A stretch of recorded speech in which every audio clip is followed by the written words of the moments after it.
On the docket tonight is the murder of professional poker player Susie Zhao, also known as Susie Q. Jim Kurtzner from our great affiliate WXYZ in Detroit has her story. Court records spell out gruesome details to authorize the charge of first-degree murder that Zhao was bound with zip ties, had been sexually assaulted, and attacked with an object. The details too graphic for TV. She was found on July 13th at 8 a.m. in a secluded Pontiac Lake recreation area. She was lit on fire until she died. The man charged is 60-year-old Jeffrey Morris, a convicted sex offender, but with no recent sex crimes. After his arrest, he cooperated at first, admitting he picked up Susie on Watkins Lake Road and checked into the Sherwood motel with Susie at around 9:26 p.m. They drove to a liquor store to purchase alcohol and went back to the motel. Morris told police Susie left the motel at midnight, taking all of her belongings, including her cell phones, with her. But cell phone records show otherwise.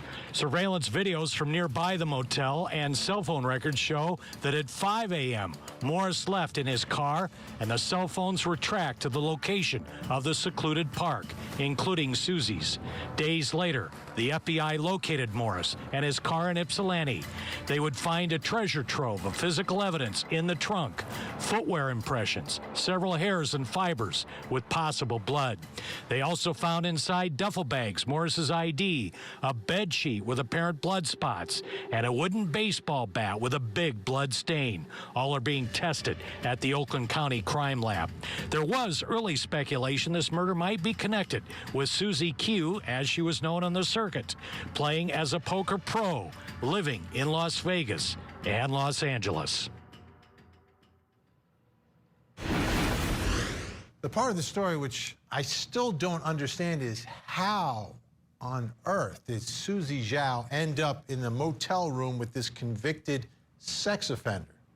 Isn't it an important question for this jury when this trial begins? Let's bring back in our think tank, Al Wunsch, Darnell Crossland, Jennifer Brandt. Al, how important is that question to be answered? Like how Susie ends up in the motel room with this convicted sex offender?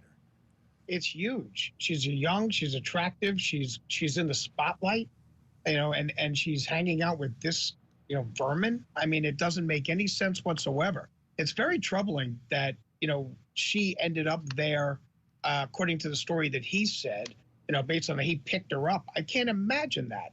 And I can't imagine that if she's winning the kind of money she wins in poker, that she's staying at that kind of a flea bag, motel. It doesn't make any sense to me whatsoever, and it is very troubling. And I think that the jury's going to want to know, why she was there.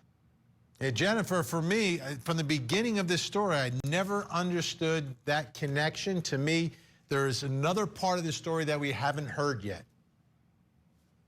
Yeah, I agree. And how do we know she even went voluntarily with him? We don't really know what happened. We only know his side of the story. But there's a lot of evidence that connects him to the murder of her. So I think that's the main thing that the jury is going to focus on.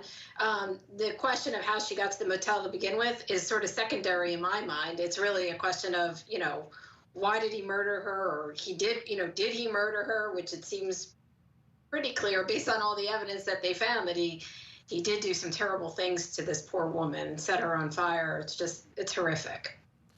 Darnell, this is a woman who was set on fire while she was still alive. I mean, that's how she died. So there's forensic evidence.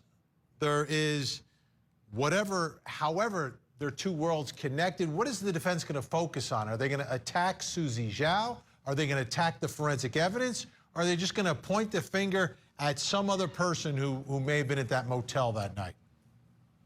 So unlike the other case that we just discussed, this is exactly what I was talking about. You have a bat with blood on it.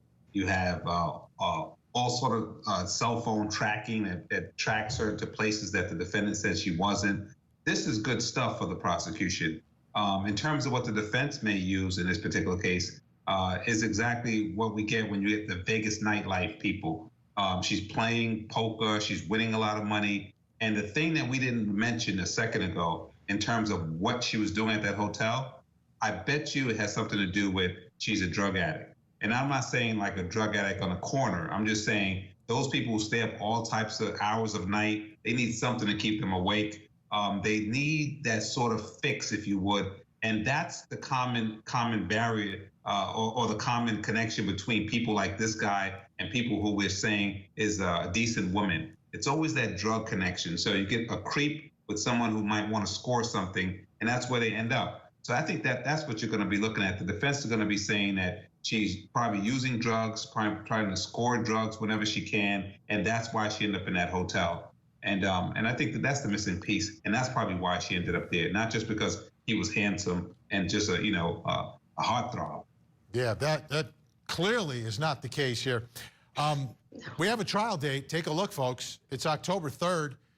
Michigan versus Jeffrey Morris. That's the convicted sex offender now accused of this horrific murder, burning Susie Zhao alive after sexually assaulting her.